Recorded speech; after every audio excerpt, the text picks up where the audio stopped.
Hello and welcome to Board Stupid. My name's Wayne. And I'm Matt. And this is a preview Of Lost Lumina. Lost Lumina by Dranda Games. This is their new Kickstarter project, which is live right now. So, as you can see. Well, right now it's January 2025. So if you're watching this in 2032, it's not live right now. It's done. It might be. That's the most sold game in the world. So you know about the 10th reprint might be live, but we don't know about that yet. And we wish, but yeah, that's the future. But if you want to know about this game, then you should probably hit the subscribe button. Absolutely, light it up. Light it up. And add light to your life. Yeah, exactly. With our content twice a week, every week. He sells it very well, so I like it. Good job, Wayne. But let's go talk about Lost Lumina because it's a small box, quite a lot of fun. Yeah. Rolling dice, feeling nice, cardboard dreams and game schemes. Click subscribe, it's a vibe. Board Stupid's all we need. Board Stupid, game reviews for you and me. Board Stupid, here's what you should play and see.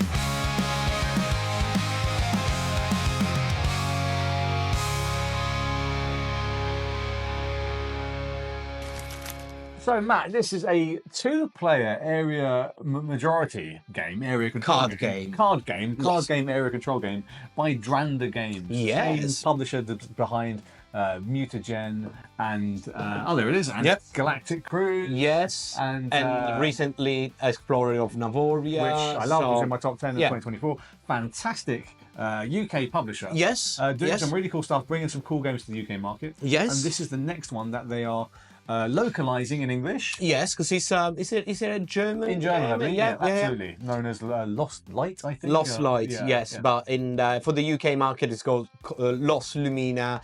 I think there was some copyright. Reasons? Some reasons. Yeah. Anyway, Lost Lumina. Above my pay grade. Sounds alright. Sounds pretty cool. And yes, as you said, it's a card-driven two-player area control. Yeah. Sounds like really nice, isn't Sounds really nice, yeah. This game plays in about 20 or so minutes, like really quick. Even less sometimes. Yeah. We had some games that were quick. Real fast, yeah. If you're really bad at it like me, they go over real quick. But it is a fun, relatively light game with some funky deck and card mechanics, which we'll talk to.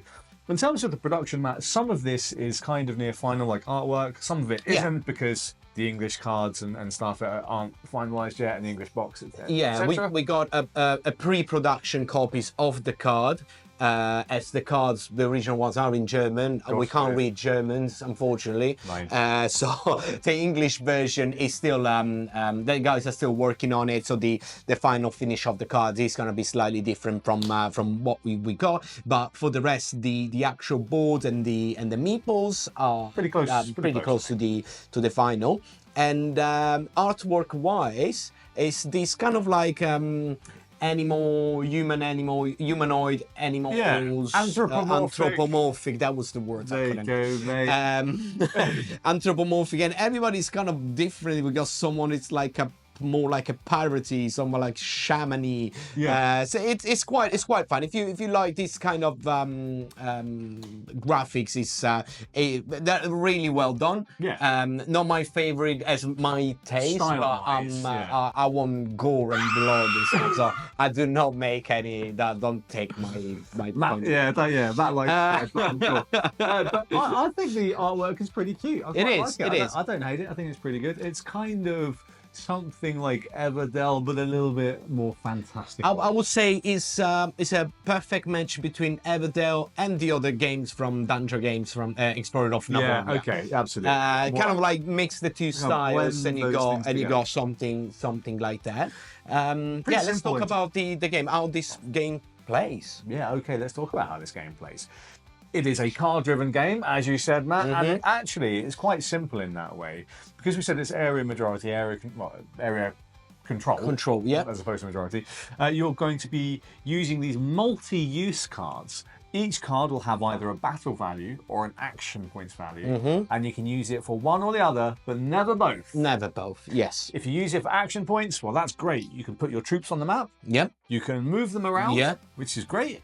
But at the end of your turn, if you've got troops in the same place as someone else, you start a battle. Yes. And that's when you're going to be using the other parts of the card. Yes, so the battles is the most not complicated, but it's the more complex. It's more complex than the rest. So as you say, the action are simple. These are the number of the action, and you can place a dude on the map or move the dudes on the map. That is all of your actions. That's very much what you can do. Full stop. Now for the battles, what is gonna matter is gonna be how many dudes you got on that section of the map, of that area, against the one from your opponent. Plus you're gonna pick up one card face down from your end and put it face down. Simultaneously, both the players will reveal the card and you will start working the battle. So basically the one that you put it on the table is your champion, is your hero. Yeah. So you will take the top value of each card, and that's gonna be the actual attack. The battle value, The attack will be added to the number of dudes, and the number of dudes that you got on the map, the number of units, is gonna tell you how many dice you gonna roll. So for 3 dudes from your side, you're rolling 3 dice, and you only picking the top one, or the one that you want. But of course you want the highest one, and all of the sum of this you will have to compare to the same exact amount for your opponent, and whoever wins stays, and all the others are gone. Yeah, it's pretty brutal. If you win, great. If you lose, all of your dudes die. And I had an example when I attacked Matt, I think with 4 or 5 guys, and you had 2 guys in there, and he pulled some absolute nonsense card, rolled 6s, and then picked his 6, and I rolled nothing but 1s and 2s out of like 5 dice, 1s and 2s. I was like, God. Luckiest part of the game. I couldn't believe Luckiest part of the game. All 4 or 5 of those guys completely died. So it's pretty brutal if you get it wrong or if you get unfortunate. But that's the game. Yeah, and on top of that, each one of your hero champions, call it whatever you want, at the bottom of the card will have a different, a special ability. This is where I think the spice of the game is. Yes. This is where it makes it from a very, very simple area control card battler, something slightly more interesting. Yes, right? it is. These effects are really interactive. Yeah, they are. So each one will have, they will activate in a different way. So some of the power can activate when you reveal your champion. Some of them will just happen instantaneously. That it could be like, I don't know, remove a unit from your opponent. Other ones are related to rolling the dice. It will let you roll more dice, let you re-roll the dice, or something like that.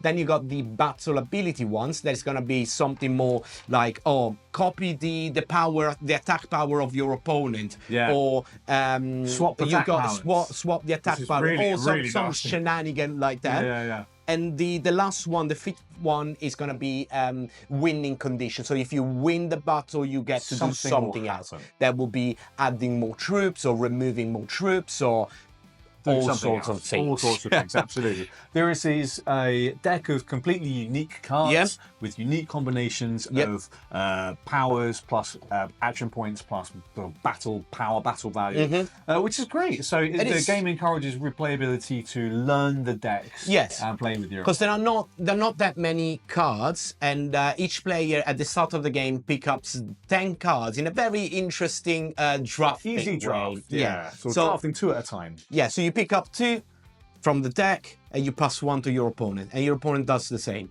You do that for 5 times until you got 10 cards, and those are your 10 cards. Again, they're not 100 million cards. Yeah. So the cards are around probably like 30 cards or something like that. So you will see they're all unique, but you will see every game more or less the same cards. That is not a negative thing, because then you need to learn what the cards do. Yeah, and learning and trying to remember what you've given to your opponent versus what you've taken, and what your opponent gives to you, and trying to maybe, trying to get a good blend of action points and then battle points, because if you go all battle, you think great, but then you're never moving around the map. Because the end of the game is important, Matt. Yes, so how you win the game, you will ask. How do you win the game?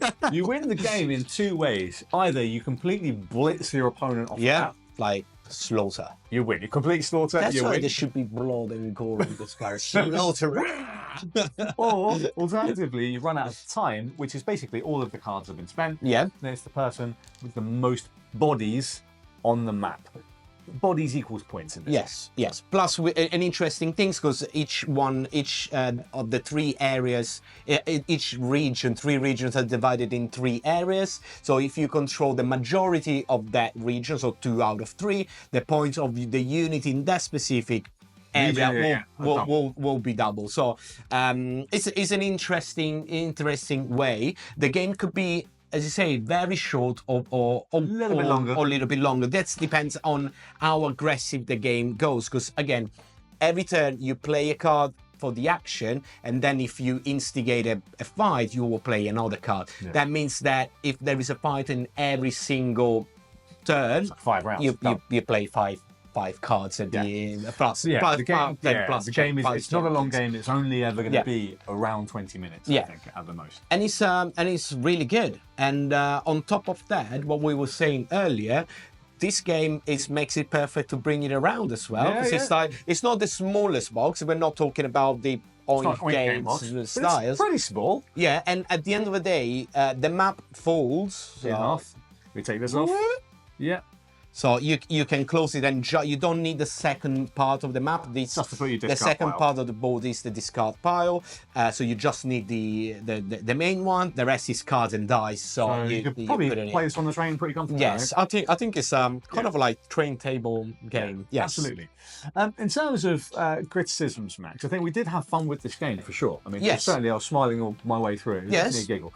But I think it's normally quite clear, 2/3 through, who's going to win this game. I mean, with some caveats, but I think like when if you make a couple of big bad moves, there's no recovery. I think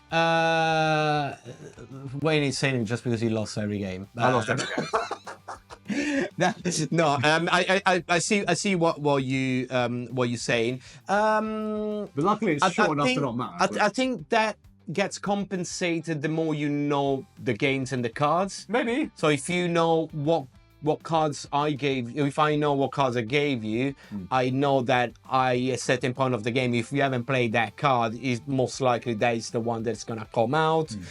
You kind of can balance it out. But luck is part of the game because you're rolling a dice. Again, you lost a big fight because you rolled just 1s and 2s, while I had 2 dudes against 4 or 5 or whatever it is, and I rolled a 6, and I was like, yay! It can happen. It can happen. I think it doesn't. The game itself doesn't pretend to be a mega competitive game. I think it needs to be a lighter-hearted, fun two-player game. This is how I see the games. And again, for a game that plays in 15 minutes, 20 minutes top. I think that is really good. My criticism was on the number of cards that you actually have. Yeah, I would have preferred more champions, but I know on the Kickstarter a lot of the stretch goals are going to be adding more cards, so I'm interested to see how many more they're going to be added, and I saw that there are some special cards already that the guys are doing, so it's interesting, definitely interesting. It's a fun, relatively light, cards driven area control game, and if that's your bag, then you can check that out on Kickstarter right now.